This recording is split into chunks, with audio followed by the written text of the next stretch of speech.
Welcome to Missing the Mark, where we look for meaning in strange places. I'm Christopher. Today I'd like to talk about the burden of proof, which is a concept you'll see all over the place. I'm thinking especially of Twitter, though I've seen it on YouTube as well. It does have some legitimate, or at least quasi-legitimate, applications, which I'm going to talk about in a little bit. But what you see it often as is an excuse for people without much of a functioning spine, speaking in a metaphorical sense, to have an actual position of their own. And so they just want to essentially have somebody else have a position so they can attack it without having to actually defend anything whatever. And very relatedly, that they don't want to actually engage really much in the trouble of thinking about anything enough to have a position. They just want to engage in the fun of attacking something else, while they unreflectively just stick to whatever they happen to accumulate to this point in their life. Now, in particular on Twitter, if you hang out in the right places, you'll see my friend Eve Kaninen, who really loves to attack the burden of proof because people will claim it's something like a law of logic. Which it absolutely is not. There are three laws of logic. The law of identity, A equals A thing is itself and not something else. The excluded middle, a thing is either true or false. Now, an asterisk on the excluded middle is that a thing is either true or false if it is fully specified. Sentences which don't have, or propositions which don't have a determinate meaning, they're neither true nor false because they're not actually propositions. They're just underspecified. Let me see. Shoot. I can't believe I have to look this up while I'm talking. Anyway, okay. So the reason Eve really finds this annoying is because because people make ridiculous claims for it, and worse, turn it into an epistemological position. Let me see, and see the third. All right, I apologize. This is really dumb of me to get stuck on this tangent while I'm talking. But in any event, oh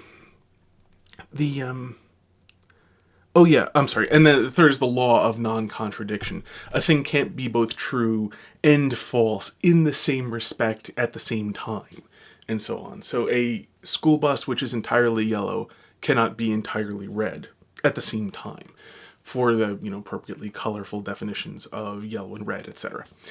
So those are the laws of logic. There is no law of logic that the burden of proof is on the person making the claim, because that's not an element of whether a thing is true or false or how you reason. If it is, no one would discover anything because everyone would just sit there waiting for somebody else to prove everything to them, and no one would learn a thing. So clearly the burden of proof cannot be on the person making the claim. As a law of thinking. And Eve actually has some really funny things that she's come up with. She's a philosophy professor. So one of the first things she loves to do is say to somebody who says the burden of proof is on the person making the claim, well, that's a claim, so by your own principle, I invite you to prove it now. And most of the people she talks to don't even get it. They just claim that it's true, or they don't have to prove it. My favorite is, this is not a claim, it's just a brute fact, to which she says, okay, my position is true. It's not a claim, it's just a brute fact. If you get to just sort of say that, like sprinkling magic fairy dust on the things you say, why doesn't she? And people don't get it. And, well, that's the problem when you have very intelligent people talking, and very intelligent, well-educated people talking with not very intelligent, poorly educated people. They might as well speak a different language. Anyhow, she's also got a great post, I'll link in the description, on the burden of proof fairy, and how if you don't accept the dictates of the burden of proof fairy, you have to believe everything monster will come and torment you for all eternity. It's a pretty funny post, as I said, I'll link it. But here's the thing. All of that is very true, and the burden of proof is quite misused, but there is an actual concept which is kind of what is being referred to, which is that if a person lacks the force to compel you to do something, if a person lacks the power to compel you by force to do something, then they have to persuade you to do it. Those are the only two options a person has if they want to get you to do something. Either they can make you, or they can talk you into it. Therefore, when a person wants you to do something, in that sense, the burden of proof that you should do it is on them, because a person is asking you to do something you don't otherwise want to do, and therefore they've got to get you to do it somehow, and if, not by force, then by persuasion. That's true. It's got essentially nothing to do with debates on whether or not God exists, however. Asterisk, it may with the person's parents. If a person, doesn't believe in God and their parents does, and their parent wants them to believe in God, their parent either has the option of forcing them, lots of beatings or taking away toys, whatever works. Asterisk, you can't just believe by choice. But on the other hand, that's a complicated subject. I'll actually talk about that more later. You can't perform the simple act of belief by choice, but on the other hand, you can condition yourself into thinking of things as not being being a live option or not being a live option by choice of will. How you choose to spend your time, what you choose to think about, and so on, can predispose you towards believing or disbelieving something, and those very much are acts of will. In any event, you can enforce conformance with acting as if you believe, like, attending church or what have you. Or on the flip side, as you saw throughout atheist countries, killing people or imprisoning people and beating them severely and so on for attending church. You can make people pretend outwardly to be atheists, and there's been a tremendous amount of that. That's why there's so many Christian martyrs. Anyhow, so you can enforce conformance through power, or you can do it through persuasion. And in that sense, parent and child, where the parent really wants something of the child, that can apply. But here on the internet, here's the thing about most of us Christians on the internet, whether you're talking Twitter or blogs or just websites or YouTube or whatever, we don't want anything from atheists. We wish you good out of goodwill.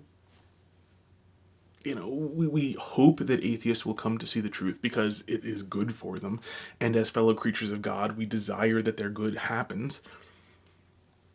But, here's the thing. That really, it's on you. It's on the atheist to actually investigate the world he lives in and come to understand it.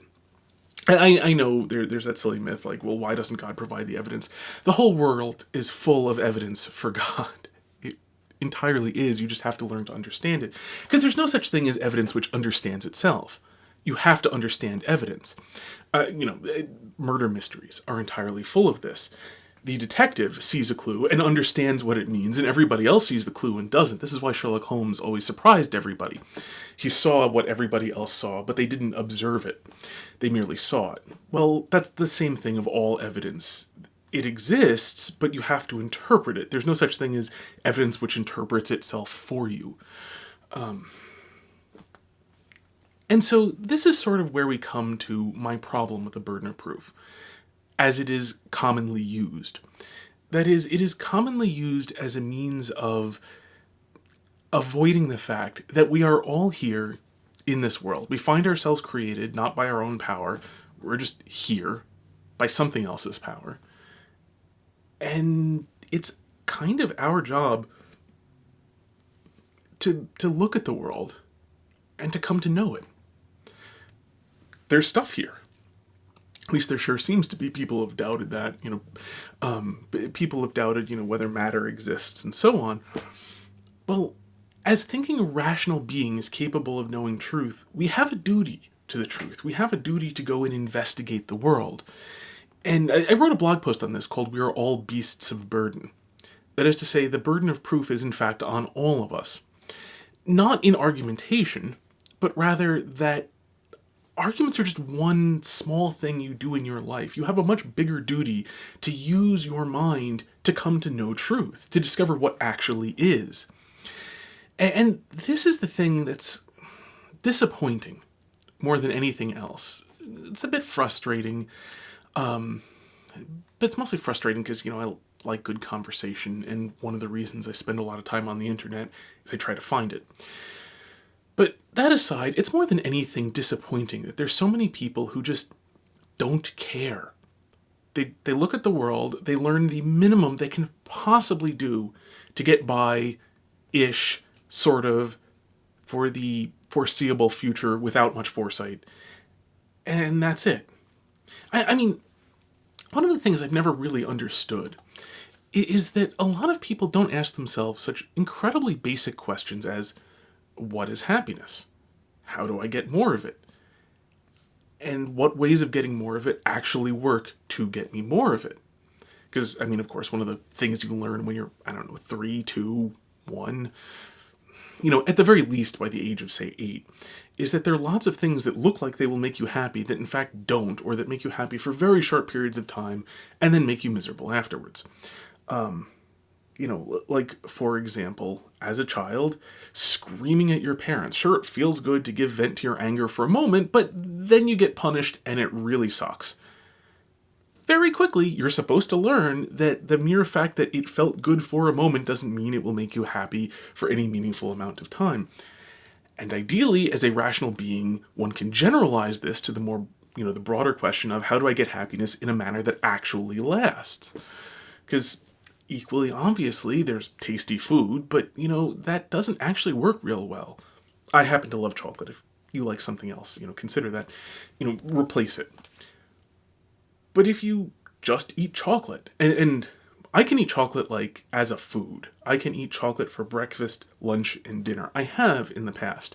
And as a result, I have discovered, that doesn't actually work well.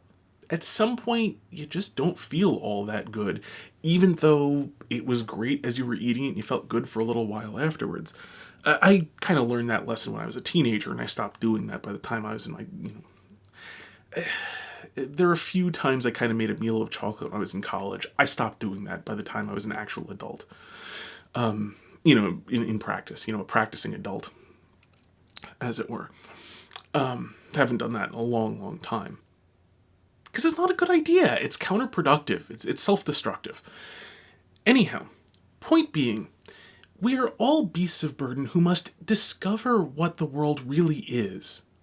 We're able to know truth, and so it's our duty to go find it out. And so the burden of proof should be, more than anything, irrelevant. If somebody may know something, you should try to find it out from them. You shouldn't sit there saying, see if you can make me believe it. Go on, see. So, all right, there's a lot more to say about it, just some quick thoughts. Until next time, may you hit everything you aim at.